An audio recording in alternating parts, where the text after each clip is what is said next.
जवाहरलाल नेहरू आज़ाद भारत के प्रथम प्रधानमंत्री थे। बच्चों से उन्हें बेहद लगाव था। वे चाचा नेहरू के नाम से जाने जाते हैं। उनकी बेटी इंदिरा जब 10 वर्ष की थी तभी नेहरू जी ने उन्हें अनेक चिट्ठियाँ लिखी। इनमें बताया गया है कि पृथ्वी की शुरुआत कैसे हुई और मनुष्य ने अपने आप को कैसे धीरे धीरे समझा पहचाना। ये चिट्ठियाँ बच्चों में अपने आसपास की दुनिया के बारे में सोचने, समझने और जानने की उत्सुकता पैदा करती हैं। नेहरू जी को अपने देश के बारे में बोलने बताने में विशेष आनंद आता था। ये सभी चिट्ठियाँ पिता के पत्र पुत्री के नाम पुस्तक में संकलित हैं। संसार पुस्तक है, इसी पुस्तक से साभार लिया गया है। खास बात यह है कि ये पत्र नेहरू जी ने अंग्रेजी में लिखे थे और इनका हिंदी में अनुवाद हिंदी के मशहूर उपन्यासकार मुंशी प्रेमचंद जी ने किया है। तो चलो बच्चों, हम देखते हैं कि नेहरू जी ने अपनी बेटी के लिए क्या क्या लिखा है। वह लिखते हैं कि जब तुम मेरे साथ रहती हो तो अक्सर मुझसे बहुत सी बातें पूछा करती हो और मैं उनका जवाब देने की कोशिश करता हूँ, लेकिन अब जब तुम मसूरी में हो और मैं इलाहाबाद में, हम दोनों उस तरह बातचीत नहीं कर सकते। इसलिए मैंने इरादा किया है कि कभी कभी तुम्हें इस दुनिया की और उन छोटे बड़े देशों की जो इस दुनिया में है छोटी छोटी कथाएं लिखा करूँगा। तुमने हिंदुस्तान और इंग्लैंड का कुछ हाल इतिहास में पढ़ा है, लेकिन इंग्लैंड केवल एक छोटा सा टापू है और हिंदुस्तान जो एक बहुत बड़ा देश है फिर भी दुनिया में एक छोटा सा हिस्सा है। अगर तुम्हें इस दुनिया का कुछ हाल जानने का शौक़ है तो तुम्हें सब देशों और उन सब जातियों का जो इनमें बसी हुई हैं उनका ध्यान रखना पड़ेगा। केवल एक छोटे से देश का हिस्सा नहीं जिसमें तुम पैदा हुई हो।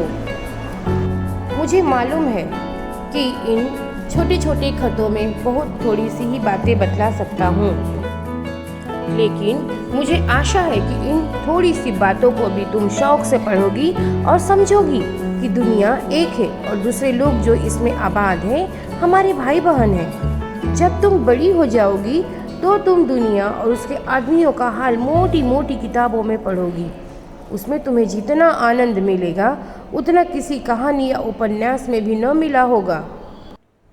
यह तो तुम जानती ही हो कि धरती लाखों करोड़ों वर्ष पुरानी है और बहुत दिनों तक इसमें कोई आदमी न था। आदमियों के पहले सिर्फ जानवर थे और जानवरों से पहले एक समय ऐसा था जब इस धरती पर कोई जानदार चीज़ न थी। आज जब यह दुनिया हर तरह के जानवरों और आदमियों से भरी हुई है, उस ज़माने का ख्याल करना भी मुश्किल है जब यहाँ कुछ था। लेकिन विज्ञान जानने वाले और विद्वानों ने, जिन्होंने इस विषय को खूब सोचा और पढ़ा है, लिखा है कि एक समय ऐसा था जब यह धरती बेहद गर्म थी और इस पर कोई जानदार चीज़ रह ही नहीं सकती थी। और अगर हम उनकी किताबें पढ़ें और पहाड़ों और जानवरों की पुरानी हड्डियों को गौर से देखें तो हमें मालूम होगा कि ऐसा समय जरूर रहा होगा। तुम इतिहास की किताबों में ही पढ़ सकती हो, लेकिन पुराने ज़माने में तो आदमी पैदा ही नहीं हुआ था। किताबें कौन लिखता? तब हमें उस ज़माने की बातें कैसे मालूम हो? यह तो नहीं हो सकता कि हम बैठे बैठे हर एक बात सोच निकालें। यह बड़े मज़े की बात होती, क्योंकि हम जो चीज़ सोच लेते हैं और सुंदर परियों की कहानियाँ गढ़ लेते हैं, लेकिन जो कहानी किसी को देखे बिना ही गढ़ ली जाए वह ठीक कैसे हो सकती है? लेकिन खुशी की बात यह है कि उस पुराने ज़माने की लिखी हुई किताबें न होने पर भी कुछ ऐसी चीज़ें हैं जिनसे हमें उतनी ही बातें मालूम होती है जितनी हम किसी किताबों से होती है। ये पहाड़, समुद्र, सितारे, नदियाँ, जंगल, जानवरों की पुरानी हड्डियाँ और इसी तरह की और भी कितनी ही चीज़ें हैं जिनसे हमें दुनिया का पुराना हाल मालूम हो सकता है। मगर हाल जानने का असली तरीका यह नहीं है कि हम केवल दूसरों की लिखी हुई किताबें पढ़ लें, बल्कि खुद संसार रूपी पुस्तक को पढ़ें। मुझे आशा है कि पत्थरों और पहाड़ों को पढ़कर तुम थोड़े ही दिनों में उनका हाल जानना सीख जाओगे। सोचो कितनी मज़े की बात है। एक छोटा सा रोड़ा जिसे तुम सड़क पर या पहाड़ के नीचे पड़ा हुआ देखती हो, शायद संसार की पुस्तक का छोटा सा पृष्ठ हो। शायद उससे तुम्हें कोई नई बात मालूम हो जाए। शर्त यही है कि तुम्हें उसे पढ़ने आता हो।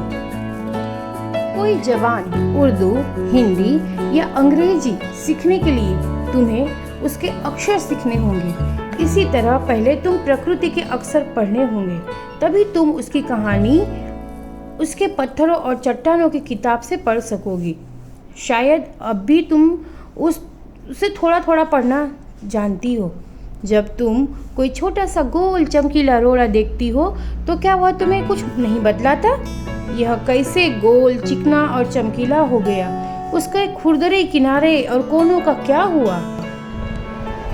अगर तुम किसी बड़ी चट्टान को तोड़कर टुकड़े टुकड़े कर डालो तो हर एक टुकड़ा खुरदरा और नोकीला होगा। यह गोल चिकने रोड़े की तरह बिल्कुल नहीं होता। फिर भी यह रोड़ा इतना चमकीला, चिकना और गोल हो गया। अगर तुम्हारी आंखें देखें और कान सुने तो तुम उसी के मुंह से उसकी कहानी सुन सकती हो। वह तुमसे कहेगा कि एक समय, जिसे शायद बहुत दिन गुजरे हो, वह भी एक चट्टान का टुकड़ा था। ठीक उसी टुकड़े की तरह उसमें किनारे और कोने थे जिसे तुम बड़ी चट्टान से तोड़ती हो। शायद वही किसी पहाड़ के दामन में पड़ा रहा। तब पानी आया और उसे बहाकर छोटी घाटी तक ले गया। वहाँ से एक पहाड़ी नाले में ढकेलकर उसे एक छोटे से दरिया में पहुँचा दिया। इस छोटे से दरिया से वह बड़े दरिया में पहुँचा। इसी बीच वह दरिया के पेंदे में लुढ़कता रहा। उसी किनारे घिस गए और वह चिकना और चमकदार हो गया। इस तरह वह कंकड़ बना जो तुम्हारे सामने है। किसी वजह से दरिया उसे छोड़ गया और उसे तुम पा गई। अगर दरिया उसे और आगे ले जाता तो वह छोटा होते होते अंत में बालू का एक जर्रा रह जाता और समुद्र के किनारे अपने भाइयों से जा मिलता, जहाँ एक सुंदर बालू का किनारा बन जाता जिस पर छोटे छोटे बच्चे खेलते और बालू के घरौंदे बनाते। अगर एक छोटा सा रोड़ा तुम्हें इतनी बातें बता सकता है तो पहाड़ों और दूसरी चीज़ों से जो हमारे चारों तरफ हैं, हमें और कितनी बातें मालूम हो सकती है। तो मेरे प्यारे बच्चों, ये पत्र जो है पंडित जवाहरलाल नेहरू जी ने, जैसे कि मैंने शुरुआत में बताया, कि इंदिरा जी के लिए लिखा था।